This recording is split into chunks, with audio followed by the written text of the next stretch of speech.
নমস্কার বন্ধুরা, আজ এই গঙ্গার পাড়ে হাঁটতে হাঁটতে আপনাদেরকে একটি গাছ দেখাবো। সে গাছটি আপনারা গাছ হিসাবে চেনেন, কিন্তু সেটি গাছ নয়, আদপে একটি ঘাস। 1927 সালে এই গাছটিকে গাছের মর্যাদা দেওয়া হয়েছিল, কিন্তু 2017 সালে ইন্ডিয়ান ফরেস্ট এবং বিশেষজ্ঞদের অনুপাতে বিচারে সেই গাছটিকে ঘাসে বলা হয়। ঘাস, সেটি গাছ নয়, সেটি একটি লম্বা শক্তিশালী ঘাস। সেই ঘাসটি চিন্তা করুন, ভাবুন কি ঘাস, কি হতে পারে সেটি কিছুটা হিন্টস দিই। সেটি হচ্ছে গরিব মানুষের ওপরে ছাউনির কাজে লাগে। এছাড়া বিভিন্ন রকম কাজে ব্যবহার হয় সেই বাঁশ, সেটি হচ্ছে বাঁশ। বাঁশ আদপে আপনারা জানতেন হয়তো বাঁশ গাছ, কিন্তু বাঁশ গাছ নয়, ঘাস। আজকে বলবো তা কি কাজে লাগে সেই বাঁশ। মানুষের তো সামাজিক বিভিন্ন রকম কাজে লাগে বাঁশ।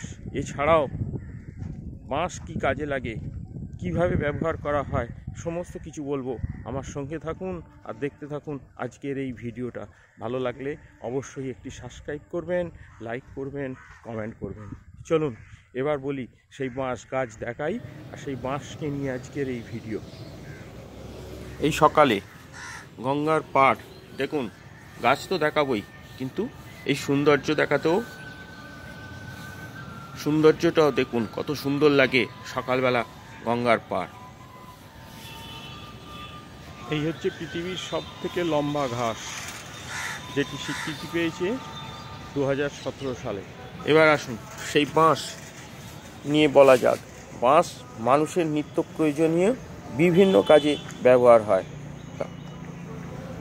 ভারত বাংলাদেশের মানুষ বাঁশের উপর নির্ভরশীল। তাদের নিত্য প্রয়োজনীয় আসবাবপত্রের জন্য থেকে বাদ্যযন্ত্র, রান্নাঘরের বিভিন্ন সরঞ্জাম, ঝুড়ি, কুলো থেকে শুরু করে কৃষি সরঞ্জাম, এমনকি প্যান্ডেল তৈরিতেও কাজে লাগে এই বাঁশ। এমনকি বিভিন্ন জমির তার বেড়া দেওয়া থেকে শুরু করে ভারত বাংলাদেশের মানুষের মাথার উপর যে ছাউনিটি, সেটিও নির্ভর করে থাকতে হয় এই বাঁশের ওপর। এছাড়াও এই বাঁশের ওপর নির্ভর করে কাগজ তৈরি হয় বাঁশ দিয়ে, বিভিন্ন শিল্পে ব্যবহৃত হয় এই বাঁশ। এবার আসা যাক এই বাঁশ কি কাজে লাগে তাদের খাদ্যবস্তু হিসাবে। তো গেল তার ব্যবহারিক বিষয়। তাজা বাঁশের পাতা গুঁড়ো করে যদি সিদ্ধ করে চা বানিয়ে খান, তাহলে স্বাস্থ্যের জন্যে খুব উপকারী। কারণ হচ্ছে প্রচুর পরিমাণে সিলিকা রয়েছে এই বাঁশের পাতার মধ্যে, যা হজম শক্তিতে উন্নত করতে সাহায্য করে। কোনো জায়গায় ফোলা ভাগ কমিয়ে দেয়, কোলেস্টেরলের মাত্রা নিয়ন্ত্রণ রাখতে সাহায্য করে, রক্ত পরিষ্কার করে।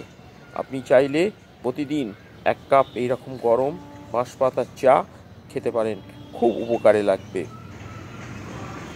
এছাড়াও বাঁশের ব্যবহার হচ্ছে পুষ্টি উপাদান, মুখরোচক স্বাদের জন্যে খুব উপকারী। পাহাড়ি অঞ্চল, গ্রামের মানুষেরা, ভারত বাংলাদেশের বিভিন্ন মানুষ এটিকে খান খাবার হিসাবে। বাঁশের কোড়ল যেটি প্রথম বেরোয় 6 থেকে 8 ইঞ্চি হয়, সেটিকে যদি ব্যবহার করেন, এ দিয়ে স্যুপ, স্যালাড, তরকারি খুব জনপ্রিয়। সাধারণত বাঁশ অঙ্কুরোদ্গম হওয়ার পর থেকেই সেটিকে রান্না করে খাওয়ার জন্যে খুব উপকারী। কারণ হচ্ছে নানা রোগ নিরাময় থেকে রক্ষা করবে ওই যদি বাঁশ ব্যবহার করেন। হাঁপানি, ডায়াবেটিস, তীব্র জ্বর, মুখ, মৃগীরোগ ইত্যাদি বিভিন্ন রোগের থেকে আপনাকে সাহায্য করবে। এছাড়া কোষ্ঠকাঠিন্য দূর করতে, হজম শক্তি সমস্যা, কোষ্ঠকাঠিন্য থেকে দূর করতে আপনাকে খুব উপকার করে এই ধরনের বাঁশ। হৃদরোগের ঝুঁকি কমায়, রক্তচাপ নিয়ন্ত্রণ করে এই বাঁশ কোড়ল যদি ব্যবহার করেন। এমনকি হাড় ভালো রাখে। কচি বাঁশ ভালো মাত্রায় ম্যাঙ্গানিজ, ক্যালসিয়াম রয়েছে। এই দুটি উপাদান হাড়ের স্বাস্থ্য ভালো রাখতেও সাহায্য করে। হৃদযন্ত্র ভালো রাখে। কচি বাঁশ ভরপুর মাত্রায় ফাইটোস্টলে থাকে, যা যোগ রক্তে খারাপ কোলেস্ট্রলের মাত্রা কমাতে সাহায্য করে। ফলে শরীরে রক্ত চলাচল ভালো হয়। হৃদযন্ত্রের জন্য খুব উপকারী এই ধরনের বাঁশ। ওজন সমস্যা থেকেও রক্ষা করে। কচি বাঁশ ক্যালোরির মাত্রা খুব কম, তাই ফাইবারের মাত্রা বেশি। ডায়েটে যদি সবজি থেকে ব্যবহার করেন খুব উপকার। ত্বকের জন্য জেল্লা বাড়ায় এই কচি বাঁশ। তাহলে বুঝতেই পারছেন কত উপকারী।